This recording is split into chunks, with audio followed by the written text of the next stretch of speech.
Senua's Saga Hellblade 2 is seriously intense. I mean, seriously, this game is not for the faint of heart. The story is gripping, and the way it tackles mental health is really something else. What have you done? Stop. Please help! You're right there with Senua, battling her inner demons, and the voices in her head are so realistic, it's actually kind of unsettling. The combat is brutal too, and you really have to be strategic to survive. I found myself holding my breath during some of the bigger fights. But what really blew me away were the visuals. The environments are stunning, and the way they blend reality with Senua's perceptions is just incredible. I found myself stopping to admire the scenery all the time, which I don't usually do in games. Honestly, Hellblade 2 is more than just a game, it's an experience. It's definitely challenging and emotionally draining, but it's also incredibly rewarding. If you're looking for something different and thought-provoking, then this is the game for you.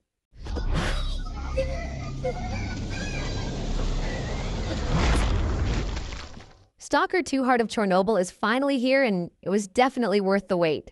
This game is a hardcore survival experience that throws you into a bleak and unforgiving world where danger lurks around every corner. The atmosphere is incredible with stunning graphics and sound design that really immerse you in the zone.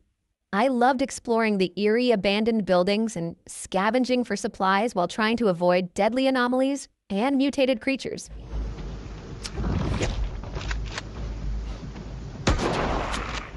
The gunplay is intense and the survival mechanics are challenging but rewarding. It's not a game for everyone though, as it can be pretty unforgiving and you'll need to be patient and strategic to survive. But if you're looking for a truly immersive and unforgettable survival experience, then Stalker 2 is definitely worth checking out.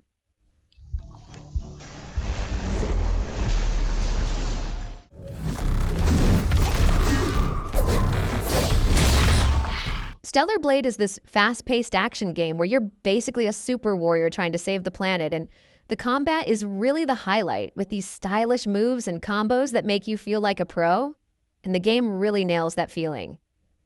The story is interesting, but it can get a bit predictable and you might see some plot twists coming from a mile away. The side missions sometimes feel like they're just there to fill time. But if you're into games where you can just jump in and have fun with cool fights and a solid main character, you'll enjoy Stellar Blade, even if it doesn't always throw you for a loop.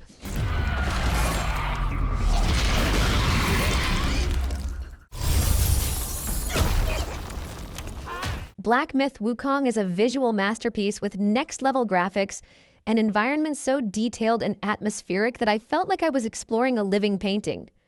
And the combat is just as impressive because it's fast-paced and challenging, with a deep moveset that lets you unleash some seriously cool combos and transformations to outsmart your enemies. I especially loved experimenting with all the different ways to fight and figuring out which abilities worked best against different enemies. While the story could have been a bit more engaging and some of the boss fights were definitely tough as nails, those are honestly minor complaints in an otherwise incredible game that any fan of action RPGs or anyone who appreciates stunning visuals and challenging gameplay should definitely check out.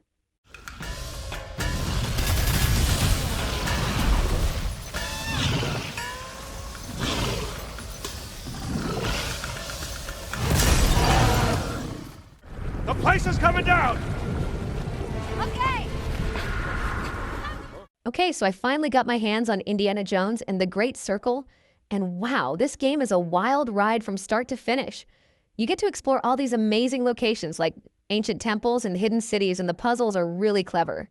I spent hours trying to figure some of them out. The story is super exciting too, with plenty of twists and turns that kept me guessing the whole time, plus the graphics are incredible. It actually feels like you're in a classic Indiana Jones movie. The combat can be a little clunky at times though, and I wish there were more enemy variety because after a while it starts to feel a bit repetitive. Should have left this alone. Yeah? Well, should have done a lot of things. But honestly, those are just minor nitpicks in an otherwise awesome game. If you're a fan of Indiana Jones or just love a good action adventure, then you definitely need to check this one out.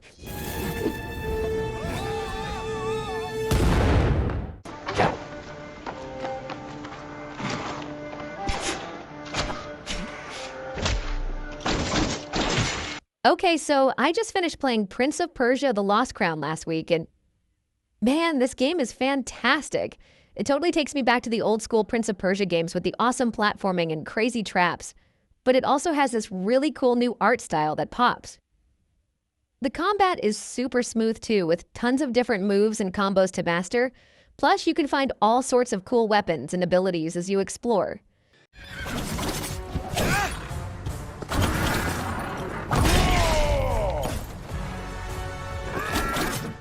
And the story is actually really engaging with some fun twists and turns. I got totally sucked in. I will say that some of the platforming challenges can be pretty tough, but that just makes it even more satisfying when you finally nail them.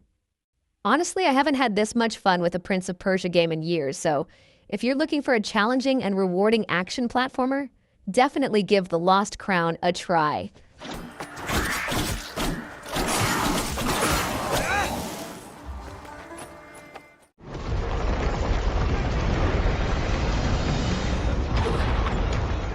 Space Marine 2 is a big action game where you play a super strong space soldier fighting tons of alien bugs. I played this recently and really love the gameplay. It's like you're smashing through waves of enemies with huge guns and a big sword.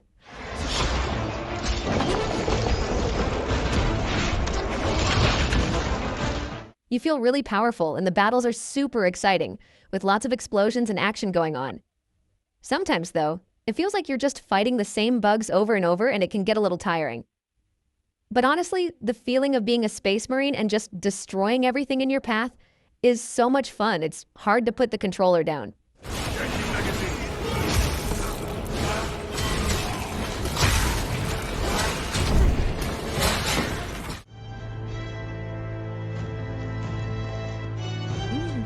All right, so I jumped into Metaphor Refantasio, and honestly, I was pretty surprised. Now, I am not a big anime fan, but I'll try to be unbiased in my review and say that this game is actually really good. I played for around 10 hours, and I must say that the gameplay is really amazing.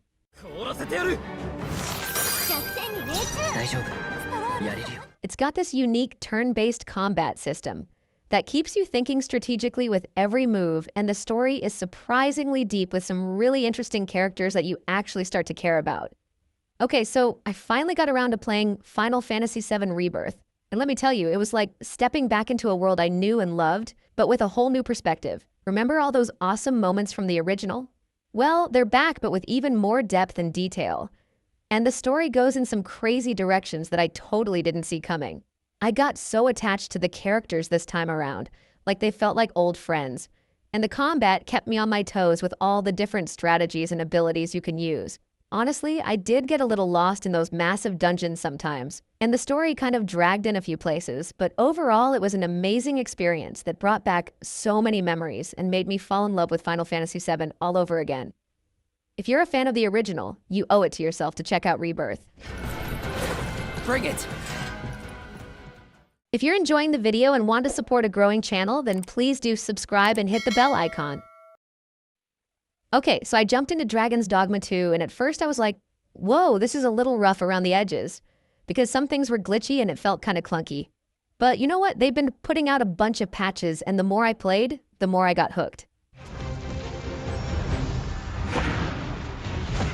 Seriously, the combat is just so satisfying, especially when you're like climbing up a giant cyclops and stabbing it right in the eye. Plus, the world is huge, and there's always something cool to discover around every corner. And can we talk about the pawns? I love those little guys. They're always there to back you up in a fight, and they actually learn and get stronger as you play, which is really awesome. I will say that some of the quests can get a little repetitive, and the menus are kind of confusing, but honestly, that didn't bother me too much. If you're into action RPGs with a huge world and tons of freedom, you should definitely check out Dragon's Dogma 2.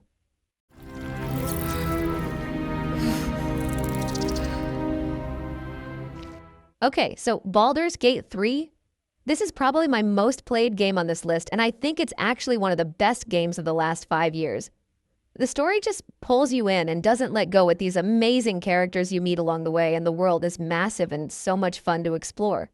You can wander around for hours and hours and still find something new, and the open world is packed with secrets and surprises.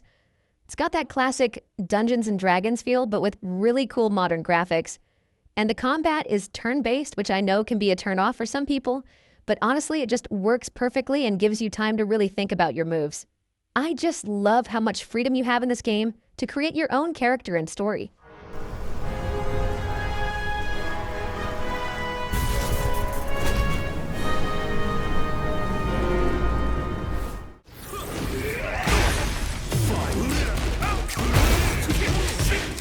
Tekken 8 throws you into a world of intense competitive fighting where you can test your skills against players worldwide, and the fights look absolutely stunning. Plus, the dynamic stages and particle effects during clashes really amplify the intensity of each battle. You get to use a huge range of fighters, each with their own unique style. Sometimes, mastering all the combos and strategies can be a real challenge, and the story adds a layer of background to the world. But honestly, the satisfaction of winning a close match and seeing the incredible graphics is fantastic. The competitive scene is vibrant, so you'll always have a fight.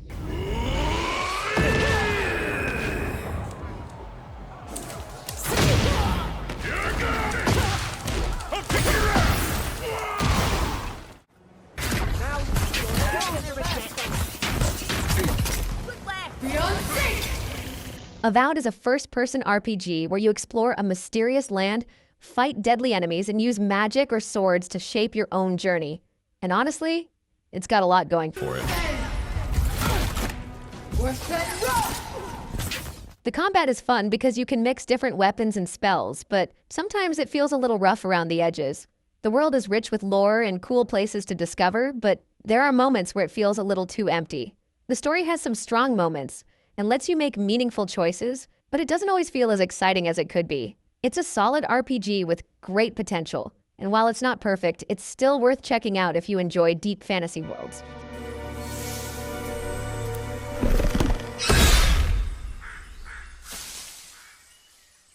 What do you know of the living lands?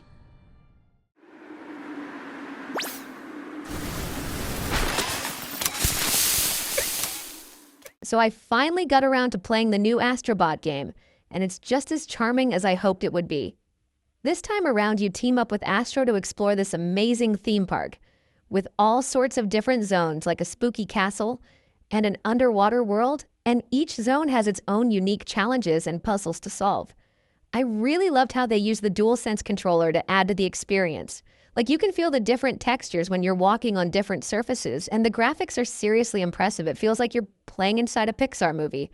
My only complaint is that some of the platforming sections can be a little tricky, but honestly is nothing too frustrating, and it just makes it even more satisfying when you finally overcome those challenges overall.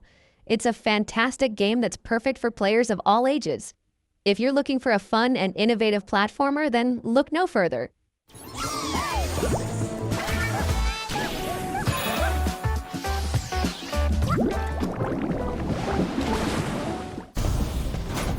Welcome to Drawbridge, Sam, and to the GHV Magellan, our mobile base of operations. Come on. Sam, would you mind if I joined you? Humor him. His knowledge and experience will probably come in handy down the road. Death Stranding 2 is an action-adventure game that continues the story of Sam Porter Bridges, taking players on a new journey across harsh environments like Mexico and Australia, where survival and building connections remain central themes. The game's graphics are incredibly realistic, making every desert and mountain feel alive. And the gameplay now includes new ways to travel like monorails and the challenge of changing weather.